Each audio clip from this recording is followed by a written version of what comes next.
मित्रों, आज हम आपको पितृपक्ष की एक बहुत ही पावन और अद्भुत कथा सुनाने जा रहे हैं। कहा जाता है कि इस कथा को श्रद्धा से सुन लेने मात्र से मनुष्य के सारे पाप मिट जाते हैं और उसके जीवन से पितृदोष समाप्त हो जाता है। इसलिए आप सभी से निवेदन है कि इस कथा को आरंभ से लेकर अंत तक ध्यानपूर्वक सुनें। मित्रों, अगर आप हमारे चैनल पर नए आए हैं तो कृपया चैनल को सब्सक्राइब जरूर करें ताकि ऐसे ही ज्ञानवर्धक और प्रेरणादायक कथाएं आप तक लगातार पहुंचती रहें। अब बिना समय गंवाए आइए पितृपक्ष की इस पावन कथा की शुरुआत करते हैं। एक समय की बात है, भगवान श्री कृष्ण द्वारका में विराजमान थे। वहां समुद्र किनारे स्थित अपने राजमहल में रानी रुक्मिणी और अन्य रानियों के साथ वे धर्म और नीति की बातें कर रहे थे। तभी अचानक आकाश मार्ग से गरुड़ जी तेज गति से उड़ते हुए वहां पहुंचे। वे भगवान श्री कृष्ण के चरणों में नतमस्तक हुए और उनके समीप बैठ गए। भगवान श्री कृष्ण ने उन्हें देखकर मुस्कुराते हुए पूछा, हे गरुड़, आज तुम किस प्रयोजन से इतनी शीघ्रता से मेरे पास आए हो? तुम्हारे चेहरे पर गंभीरता और आंखों में जिज्ञासा दिखाई दे रही है। अवश्य ही कोई महत्वपूर्ण विषय है जिसे बताने के लिए तुम द्वारका तक आए हो। निसंकोच होकर अपने मन की बात मुझे बताओ। भगवान के वचन सुनकर गरुड़ जी ने हाथ जोड़कर कहा, प्रभु, मैं आज आपके पास एक अत्यंत गूढ़ और महत्वपूर्ण प्रश्न लेकर आया हूं। पितृपक्ष के विषय में मेरे हृदय में गहरी जिज्ञासा है। लोग कहते हैं कि इस समय अपने पितरों की पूजा, तर्पण और श्राद्ध करने से अपार पुण्य मिलता है। पितृ प्रसन्न होते हैं और वंश में सुख समृद्धि आती है। लेकिन इसका वास्तविक रहस्य क्या है? पितृपक्ष में किया गया श्राद्ध, दान और जल अर्पण किस प्रकार पितरों की आत्मा को शांति प्रदान करता है? कौन से उपाय करने से पितृ प्रसन्न होकर अपने वंशजों पर कृपा बरसाते हैं और पितृदोष दूर कर देते हैं? प्रभु, इन प्रश्नों का उत्तर मुझे केवल आप ही दे सकते हैं, क्योंकि आप ही समस्त सृष्टि के रक्षक और धर्म के ज्ञाता हैं। गरुड़ जी के ये विनम्र वचन सुनकर भगवान श्री कृष्ण ने बड़े स्नेहपूर्वक मुस्कुराते हुए कहा, हे गरुड़ देव, आज तुमने जो प्रश्न पूछा है वह केवल तुम्हारे संदेह दूर करने के लिए नहीं, बल्कि संपूर्ण मानव जाति के कल्याण के लिए है। सच तो यह है कि जो भी व्यक्ति अपने पितरों को प्रसन्न करता है, उन्हें तर्पण और श्रद्धा अर्पित करता है, उसके जीवन के सारे दुख, क्लेश और विघ्न दूर हो जाते हैं। पितर ही वंश के मूल आधार हैं। जब वे संतुष्ट होते हैं तो उनकी कृपा से परिवार में सुख, शांति, समृद्धि, उत्तम संतान और ऐश्वर्य की वृद्धि होती है। जो मनुष्य श्रद्धा और भक्ति भाव से पितृपक्ष के पवित्र दिनों में अपने पितरों की पूजा, जल अर्पण, श्राद्ध और दान करता है, उसके पितृ अत्यंत प्रसन्न होकर उसे आशीर्वाद देते हैं।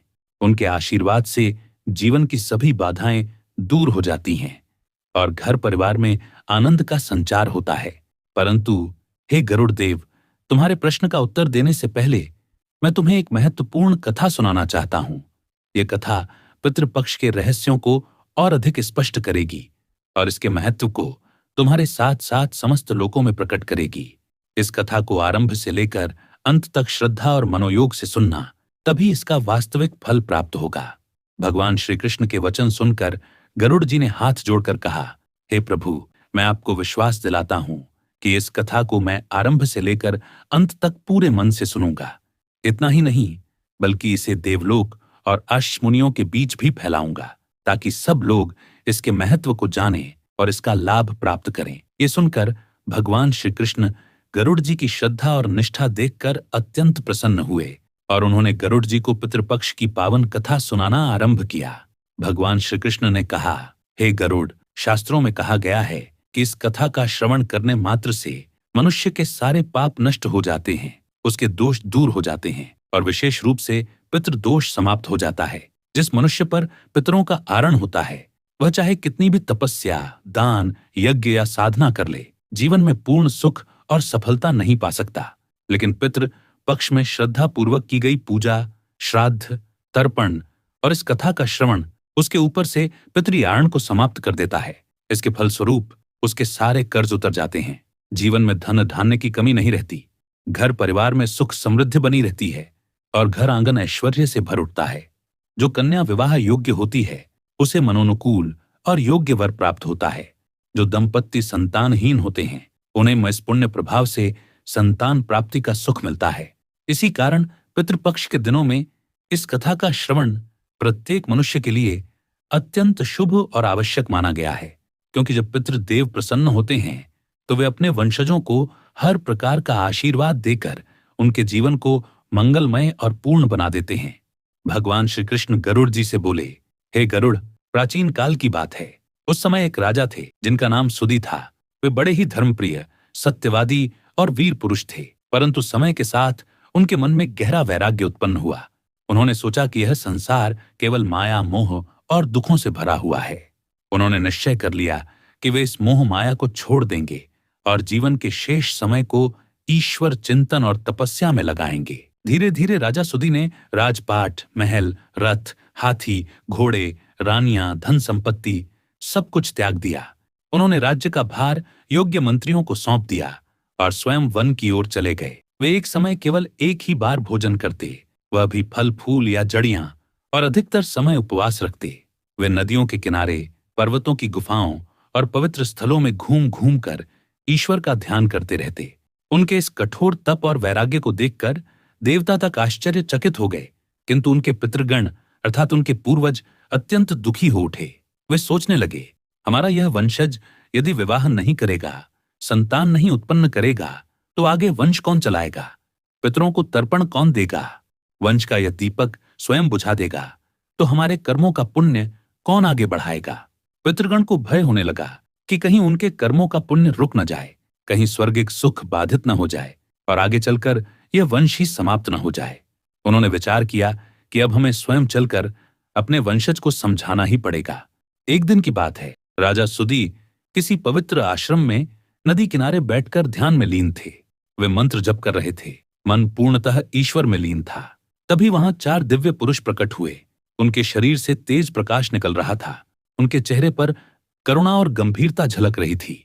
धीरे धीरे राजा ने अपनी आंखें खोलीं। उन्होंने उन 4 दिव्य पुरुषों को देखा और उनके तेज को देखकर चकित रह गए। वे तुरंत उठ खड़े हुए और हाथ जोड़कर बोले, हे महान आत्माओं, आप कौन हैं? आपने मुझे यह दिव्य दर्शन देने की कृपा किस कारण से की है? कृपया मुझे बताइए। तब वे 4 दिव्य आत्माएं एक साथ मधुर स्वर में बोलीं, वत्स, हम तुम्हारे पितृगण हैं, तुम्हारे पूर्वज। हम स्वर्गलोक में निवास करते हैं।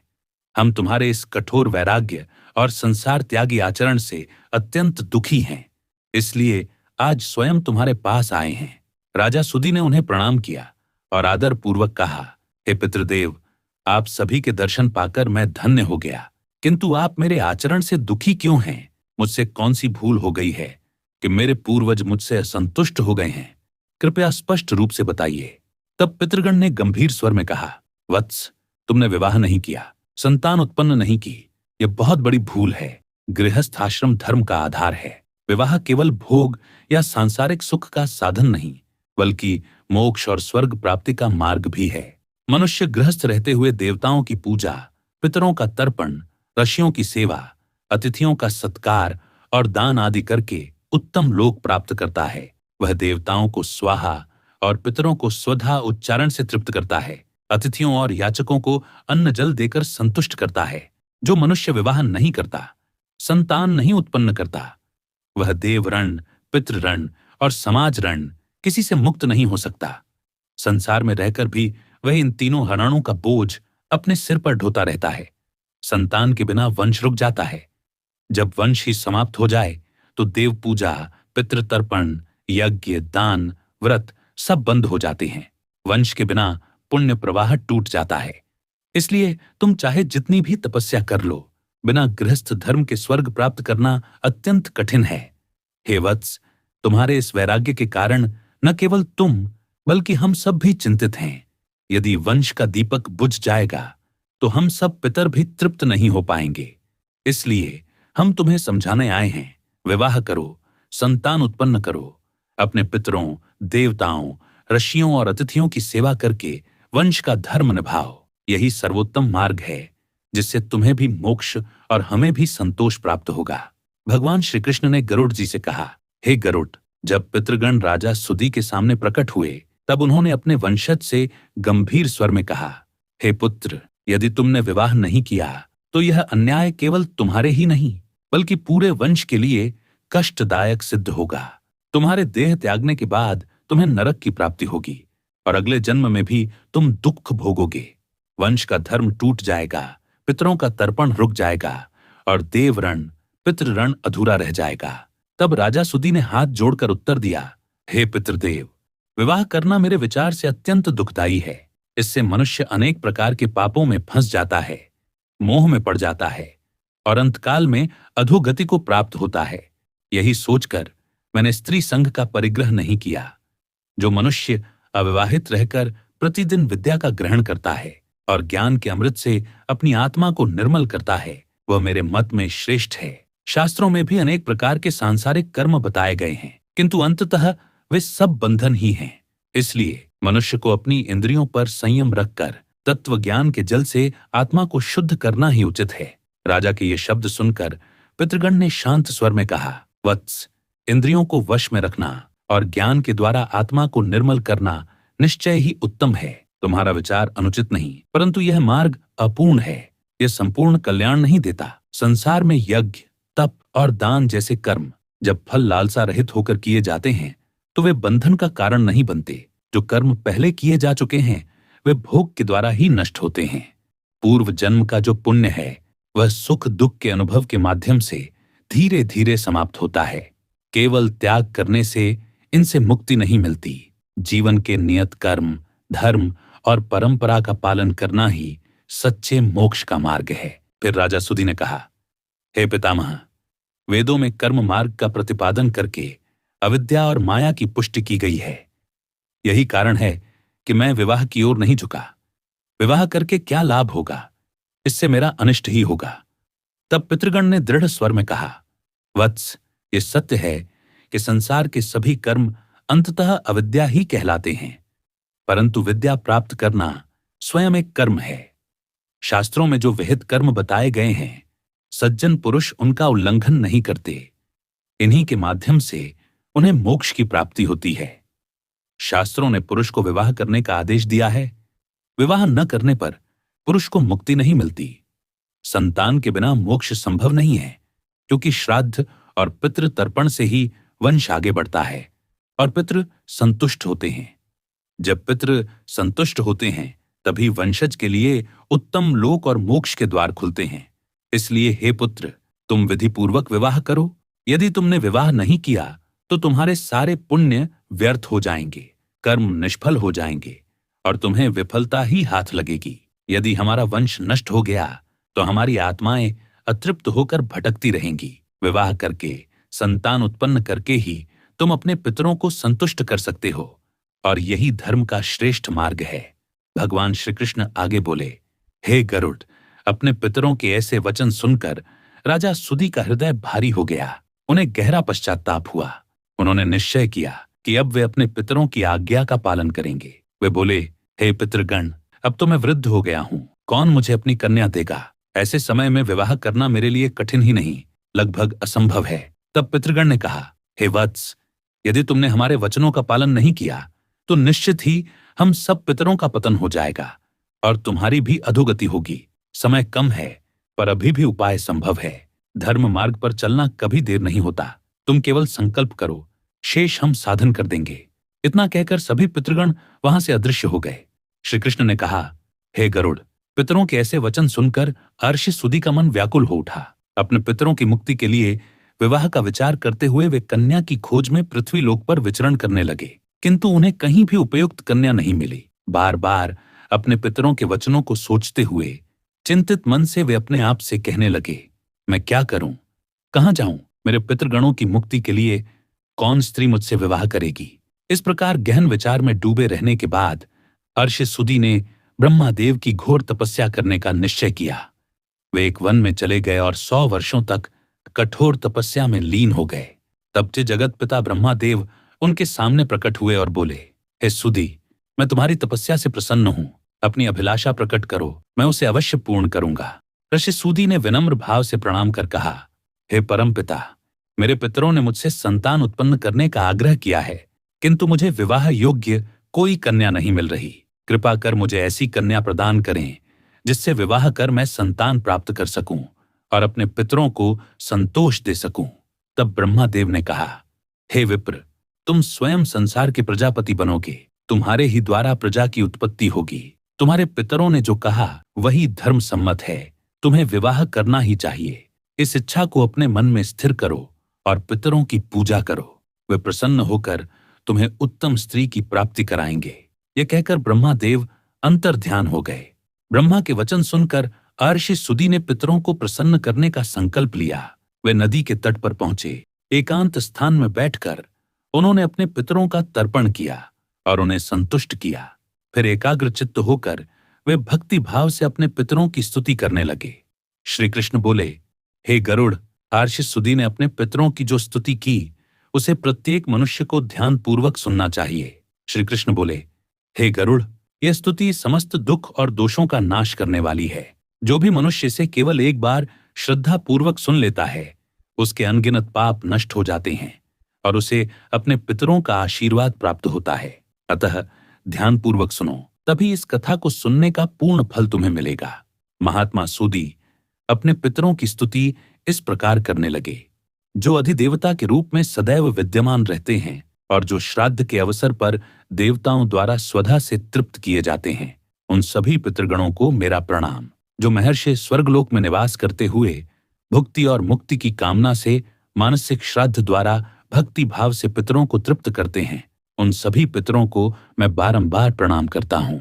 अग्नि, स्वात, वर्षद, आज्ञा और सोमपति, ये सभी पितृगण आज मेरे श्राद्ध में मेरे द्वारा संतृप्त होकर संतोष प्राप्त करें। अग्निस्वात पितृ मेरी पूर्व दिशा की रक्षा करें। वर्षद पितृगण मेरी दक्षिण दिशा की रक्षा करें। आज्ञा पितृ पश्चिम दिशा की रक्षा करें और सोम पितृगण उत्तर दिशा की रक्षा करें। ये सभी पितृजन राक्षस, भूत, पिशाच और असुरों से उत्पन्न होने वाले दोषों से सदैव हमारी रक्षा करें। विश्व, विश्वभुक, आराध्य, धर्म, धान्य, शुभानंद, भूतिकृत और भूति, ये 9 पितृगण। कल्याण, कल्द्राश्रय, कलता, हेतु और अनग, ये 6 पितृगण। वर, वरेण्य, वरद, तुष्टि, पुष्टि, विश्वपात और धाता, ये 7 पितृगण। इधर महान, महात्मा, महित, महिमावान और महाबल, ये 5 पितृगण। इन सब का मैं आदरपूर्वक वंदन करता हूं। हे धर्मदाता पितरों, आप सुखद, धर्म दुरई, कल्याणकारी होकर मेरे मन की अभिलाषा पूर्ण करें। ज्यों ही यह स्तुति पूर्ण हुई, उसी क्षण एक दिव्य तेज उत्पन्न हुआ। आकाश मंडल में चारों ओर फैलता हुआ, संपूर्ण विश्व को आलोकित करता हुआ। उस अद्भुत प्रकाश को देखकर अर्षि सुदी घुटनों के बल बैठ गए। पुनः उन्होंने भक्ति भाव से अपने पितरों की स्तुति आरंभ कर दी। अर्षि सुदी की यह स्तुति सुनकर पितृगण अत्यंत प्रसन्न हुए। वे दिव्य रूप धारण कर उनके समक्ष प्रकट हुए। अर्षि सुदी ने पुष्प, गंध और अनुकूल पदार्थों से उनका पूजन किया। पितृगण ने वे सभी पदार्थ स्वीकार किए और आशीर्वाद देने के लिए समीप आए। पितरों ने कहा, हे पुत्र, तुम्हारी इस स्तुति ने हमें अत्यंत संतुष्ट कर दिया है, इसलिए निसंकोच होकर अपनी इच्छा प्रकट करो। ऋषि सुदी नतमस्तक होकर बोले, हे पितृदेव, ब्रह्मदेव ने मुझे सृष्टि की रक्षा के लिए प्रजापति बनाया है, अतः मैं संतान उत्पन्न करने में समर्थ, गुणवान, चरित्रवान पत्नी की कामना करता हूं। पितरों ने कहा, हे वत्स, इसी स्थान पर इसी क्षण तुम्हें उत्तम, मनोहर, धर्मनिष्ठ पत्नी की प्राप्ति होगी। उसी से तुम्हें एक बुद्धिमान और बलशाली पुत्र होगा, जो रोच नाम से तीनों लोकों में प्रसिद्ध होगा। उसके पुत्र भी अतुलनीय पराक्रमी, महान महात्मा और पृथ्वी के पालन करता होंगे। ये आशीर्वाद देकर समस्त पितृगण वहां से अंतर्ध्यान हो गए।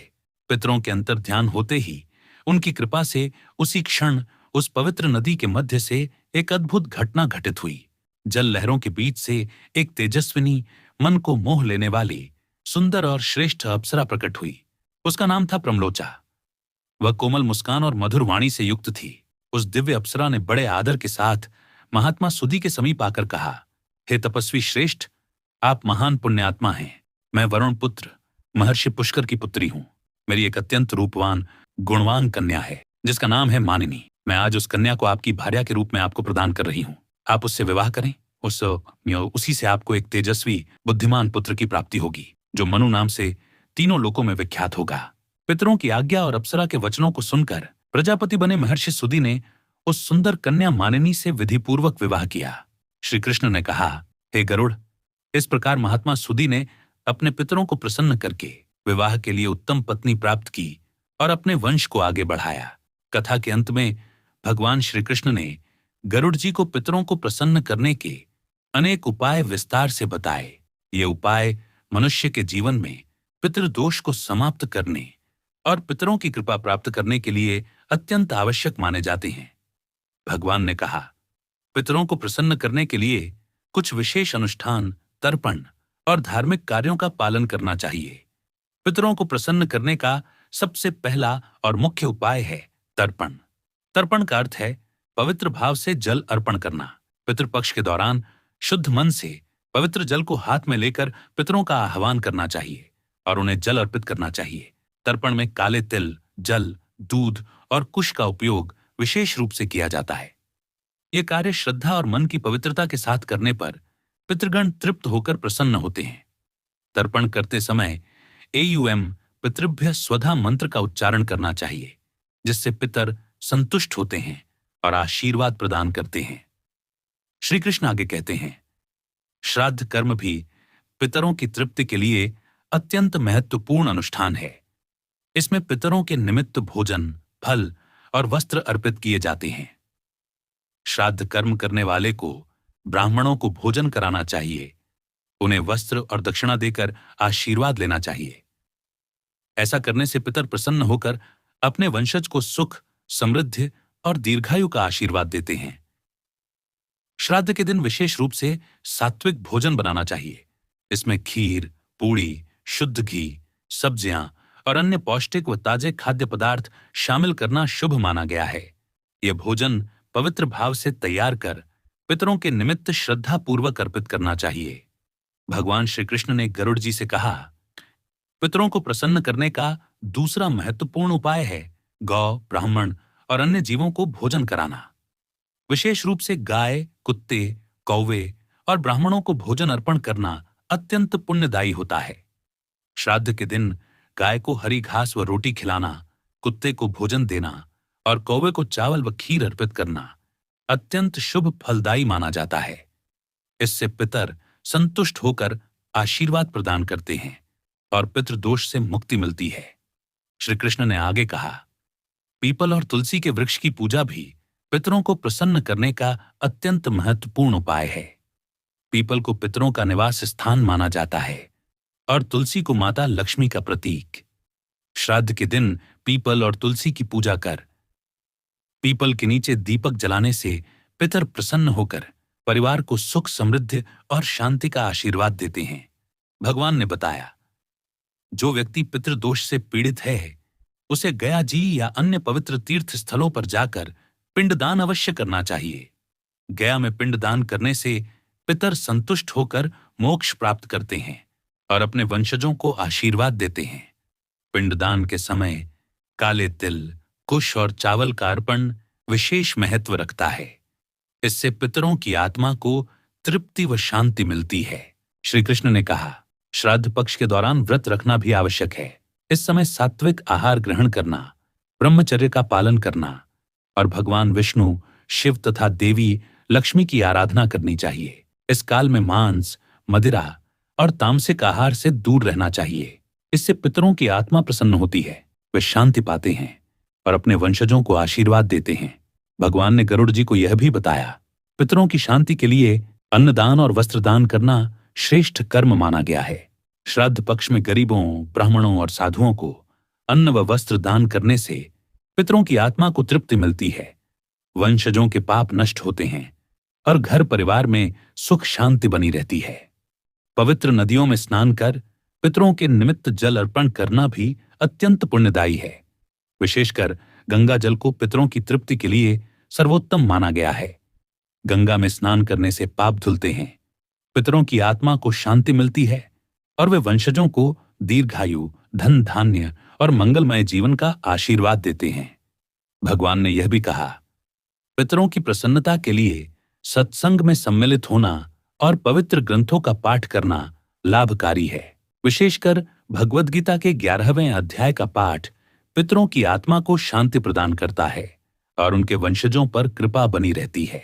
अंत में श्री कृष्ण ने गरुड़ जी से कहा, जो व्यक्ति इन उपायों को श्रद्धा और विश्वास के साथ करता है, उसे जीवन में सभी प्रकार के सुख, समृद्धि, संतोष और पितरों का आशीर्वाद प्राप्त होता है।